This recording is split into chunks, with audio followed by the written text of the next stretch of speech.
Hey guys, my name is Hassan Aftab and I'm here to discuss how to become a content writer with no or less experience. So we just need to understand few things जो हमारे career के start की base बनेंगी. First things first, portfolio. अब portfolio, देखो when I say portfolio I don't mean website. Portfolio होना ज़रूरी है. वेबसाइट पे पोर्टफोलियो होना ज़रूरी नहीं है. अब पोर्टफोलियो यार गूगल डॉक्स में बन सकता है. Rather than wasting your time and money on a website, Google drive में जाओ, उसमें लॉगिन करो, अपना एक अलग से फोल्डर बनाओ, राइटिंग सैम्पल्स के नाम से अपना एक अलग फोल्डर बनाओ, उसमें अपनी सारी सैम्पल्स रखो. ज़रूरी नहीं है वेबसाइट होना. अब लोग बोलते हैं इम्प्रेशन बढ़ता है वेबसाइट होने से, प्रोफेशनलिज्म आते हैं. देखो ऐसे इम्प्रेशन का क्या करोगे, ऐसे प्रोफेशनलिज्म का क्या करोगे जब तुम्हारी जो क्लाइंट तुमसे लेने आ रहा है वो चीज़ ही नहीं है तुम्हारे पास. उस चीज़ को तुम सही तरह ऑफ़र ही नहीं कर पा रहे हो, उस सर्विस को तुम सही तरह दे ही नहीं पा रहे हो. अब पीपल ऑफन आस्क कि how many sample should you put in our portfolio. देखो एक हो, दो हो या 100 हो, फ़र्क नहीं पड़ता. व्हाट मैटर्स इज़ कि उसकी क्वालिटी कैसी है, उसमें जो तुमने लिखा है वो कैसा लिखा है तुमने. अगर उन सैम्पल्स की क्वालिटी अच्छी होगी तो फ़र्क नहीं पड़ता कि एक हैं, दो हैं या फिर जितने भी हैं, तुम्हारी मर्ज़ी. क्लाइंट तुम्हें काम देगा. लेकिन अगर 100 भी हैं और वो बेकार हैं तो फ़ायदा नहीं है. ये बात होती है कि जितने ज़्यादा सैम्पल्स होंगे उतना अच्छा है, लेकिन अगर अच्छे होंगे वो तभी वो अपना पर्पस फुलफ़िल कर पाएंगे. क्लाइंट तुम्हें तभी काम देंगे. और सेकेंड थिंग, जब तुम अपना पोर्टफोलियो बनाओ तो उसमें कैटेगरीज बनाओ. अगर तुम 3-4 निश पे लिखते हो तो travel, for example travelling, real estate, finance, technology, इन सब के अलग कैटेगरीज बनाओ, अलग अलग फोल्डर बनाओ ताकि क्लाइंट को आसानी हो.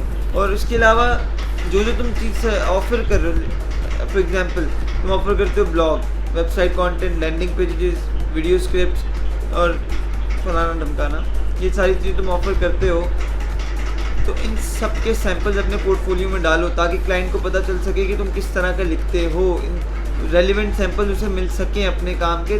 ये तुम्हें इसमें काम मिलने में ज़्यादा आसानी हो जाएगी. Second point, experience. अब लोग अक्सर पूछते हैं कि हम एक्सपीरियंस कहाँ से लें. क्योंकि जाहिर सी बात है कि आप एक्सपीरियंस के बगैर तुम फाइवर, अपवर्क और guru.com जैसी वेबसाइट्स पे नहीं जा सकते, क्योंकि तुम्हें obviously competition will crush you. बहुत सारे वहाँ पे कंटेंट राइटर्स बैठे हुए हैं और जो तुमसे लाखों दर्जा अच्छा लिखते हैं, तो तुम वहाँ पे डायरेक्ट नहीं जा सकते. तुम्हें एक्सपीरियंस चाहिए. या फिर मैं अगर सही कहूँ कि तुम्हें अपने राइटिंग स्किल्स बढ़ाने हैं. अगर तुम्हारे पास राइटिंग अच्छी, तुम लिखते अच्छा हो, तुम्हारी राइटिंग में क्वालिटी अच्छी है, फिर चाहे तुम्हें महीना हो या 6 महीने हो, फ़र्क नहीं पड़ता, क्योंकि तुम्हारी राइटिंग ही अच्छी है. जो चीज़ क्लाइंट को चाहिए वो तुम बहुत अच्छे से कर लेते हो, तो तुमसे ये नहीं पूछेगा कि एक्सपीरियंस कितना है तुम्हें. अपनी राइटिंग में फोकस करो. बाकी ये चीज़ें तुम कर सकते हो. एक तो सबसे जो मेन जगह है वो फेसबुक है.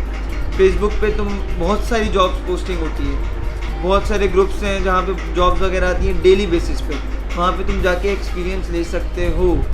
वहाँ पे तुम लिखोगे तो तुम्हारी राइटिंग स्किल्स बढ़ सकते हैं. लोगों के लिए लिखोगे तुम, या जैसे अगर तुम जाओ वहाँ पे सर्च बॉक्स में लिखो कंटेंट राइटिंग जॉब्स या फाइनेंस ब्लॉग जॉब, या इस तरह की कोई भी कीवर्ड वगैरह तुम लिखो तो तुम्हें आसानी से वहाँ पे आ जाएगा.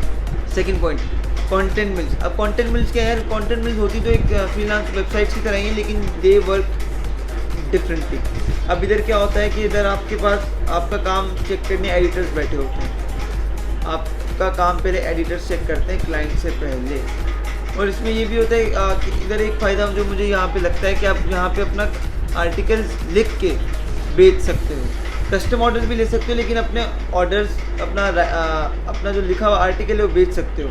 जो भी मैंने तुम्हें चीज़ें बताई, दीज आर टेम्प्रेरी. इधर अपना घर नहीं बनाना है, बताया. फेसबुक पे देखा, पहले पिछली वीडियो में बताया था, इस वीडियो में बता रहा हूँ. फेसबुक पे लोगों ने अपने घर बना लिए, बस गए वहाँ पे. हमने नहीं बनाना है. हमने एक स्पेसिफिक अमाउंट ऑफ एक्सपीरियंस लेना है, एक रेलिवेंट एक्सपीरियंस लेना है. जब हमें लगे कि हाँ हम काबिल हो गए, हमारे पास इतना एक्सपीरियंस आ गया, इतनी राइटिंग स्किल्स बढ़ गए हमारे कि हम फाइवर अपवर्क पे जाके लोगों को कंपटीशन दे सकते हैं, आपने वहाँ से मूव ऑन कर जाना है और फाइवर अपवर्क पे जाके काम करना है। घर नहीं बसाना है हमने इधर, हमारा फोकस कुछ और है। लोग इधर आके बस जाते हैं, फेसबुक पे तो बहुत लोग देखे मैंने, हमने नहीं करना है ऐसा। हमने एक रेलिवेंट अमाउंट ऑफ एक्सपीरियंस लेना है और फाइवर अपवर्क पे जाके काम करना है। Point number 3, this is the most important one, set your goals, define your objectives. देखो जब तक ये चीज़ नहीं होगी ना ज़िंदगी में, देखो जब तक ये चीज़ नहीं होगी ना ज़िंदगी में, तुम कल भी वहीं खड़े रहोगे जहाँ तुम आज खड़े हो। क्यों? क्योंकि तुम्हें पता नहीं तुमने जाना कहाँ है, तुमने अपने आप को बताया ही नहीं कि तुम्हारी मंजिल क्या है। सेट योर गोल्स, अपने गोल सेट करो। क्या goal? Short term goal. Short term goal क्या है कि तुमने इस महीने 10,000 कमाना है। मेरा गोल ये था पहले महीने कि मैंने 10,000 रुपये कमाने हैं। लॉन्ग टर्म गोल क्या है कि मैंने इस साल के एंड तक मेरी महीने की इनकम लाख रुपए होनी चाहिए कंटेंट राइटिंग से। इस तरह के गोल सेट करो अपने लिए ताकि तुम उधर पहुंच सको, क्योंकि गोल सेट नहीं करोगे तो तुम कभी नहीं पहुंचोगे, तुम कल भी वहीं खड़े रहोगे जहां तुम आज खड़े हो। समझे? Set your goals. यार देखो, English is not our native language, तो हमें प्रॉब्लम होती है, तो इस प्रॉब्लम को भी हमें ख़त्म करना है। राइटिंग में प्रॉब्लम होती है, हमें लिसनिंग में प्रॉब्लम होती है, इस चीज़ को हमने ख़त्म करना है। वो कैसे हो सकती है? प्रैक्टिस से। प्रैक्टिस करो, भले एक एक्सरसाइज करो दिन की, लेकिन करो, थोड़ी सी इम्प्रूवमेंट करो एक दिन में या एक हफ्ते में, लेकिन करो, तभी तुम एक अच्छे कंटेंट राइटर बन पाओगे। ज़्यादा मुश्किल नहीं है, एक एक्सरसाइज करो दिन की, थोड़ी भले फिल्म वगैरह देख लिया करो, उससे तुम्हारे लिसनिंग स्किल्स बढ़ेंगे। बुक्स पढ़ लिया करो, तुम्हारी रीडिंग स्किल्स बढ़ेंगे। आर्टिकल्स वगैरह पढ़ लिया करो, लिख लिया करो अपने लिए, भले क्लाइंट्स के लिए नहीं, अपने लिए भी लिख लिया करो, for the sake of practice. इससे तुम्हारे स्किल्स बढ़ेंगे और तुम्हारी वैल्यू भी बढ़ेगी इससे। Pick a niche, this is the most important thing when it comes to your writing career. देखो, niche is like a path. तुम्हें निश पता होगी अपनी, तुम्हें एक अपना स्पेसिफिक टॉपिक पता होगा कि हाँ मैं इस पर लिखता हूँ, ये मेरी स्पेशलाइजेशन है, तभी तुम आगे बढ़ पाओगे इस कंटेंट राइटिंग करियर में अपने। वरना तुम्हें एक क्लाइंट आके इधर चलाएगा, टेक्नोलॉजी में तुम लिख रहे हो, एक क्लाइंट के लिए तुम फाइनेंस में लिख रहे हो, दूसरे क्लाइंट के लिए तुम ट्रैवलिंग में लिख रहे हो। At the and you will find yourself nowhere. तुम्हें किसी टॉपिक के ऊपर तुम एक्सपर्ट नहीं होगे, तुमने किसी टॉपिक पे स्पेशलाइजेशन नहीं की, तुमने एक तुम जनरल राइटर हो, तुम ये भी लिख लेते हो, तुम वो भी लिख लेते हो, तुम ये भी लिख लेते हो। फ़ायदा, ऐसे बंदे को हाई पेइंग क्लाइंट्स नहीं मिलते। तो हमने जनरल राइटर नहीं बनना है। क्या नहीं बनना है? General writer. अब स्पेशलाइजेशन की बात आती है तो लोग समझते हैं कि यार हमारे हाथ से बहुत सारे क्लाइंट्स निकल जाएंगे।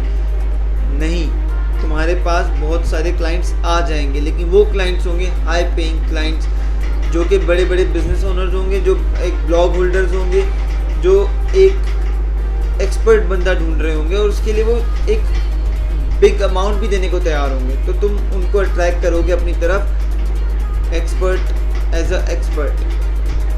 सोचो, अगर तुम एक बिजनेस ओनर हो या तुम एक ब्लॉग है तुम्हारा, उसके लिए तुम एक कंटेंट राइटर ढूंढ रहे हो, तुम किसे सेलेक्ट करोगे? एक वो बंदा है जो कुछ भी लिख ले, सब कुछ लिखने को तैयार है, और एक वो बंदा है जो स्पेसिफिकली तुम्हारा टॉपिक लिख रहा है। तुम किसको सिलेक्ट करोगे? ऑब्वियसली एक्सपर्ट को। तो तुम भी वो एक्सपर्ट बनो ना यार, ताकि तुम्हें बड़ा क्लाइंट मिल सके, तुम्हें हाई पेइंग क्लाइंट्स मिल सके, तुम भी ज़्यादा अच्छा कमा सको। तुम एक्सपर्ट बनोगे तो तुम ज़्यादा अच्छा कमाओगे। जनरल राइटर बनोगे, हाँ कमा वो भी लेता है, लेकिन वो थोड़ा थोड़ा ही कमा पाता है। एक्सपर्ट बन जाओ, ज़्यादा कमा लोगे, बेहतर है तुम्हारे लिए। Last but not the least point, confidence. देखो, you need to have confidence in yourself and believe कि मैं सब कुछ कर सकता हूँ। It is really important. अगर तुम्हारे अंदर कॉन्फिडेंस होगा, अपने ऊपर तुम्हें कॉन्फिडेंस होगा और यकीन होगा कि हाँ मैं कर सकता हूँ, तो तुम कुछ भी अचीव कर सकते हो। और देखो, इस चीज़ को मास्टर करो।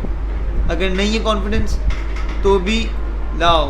देखो, तुमने सुना होगा, act as if you already have it until you actually get it. इस चीज़ को फॉलो करो।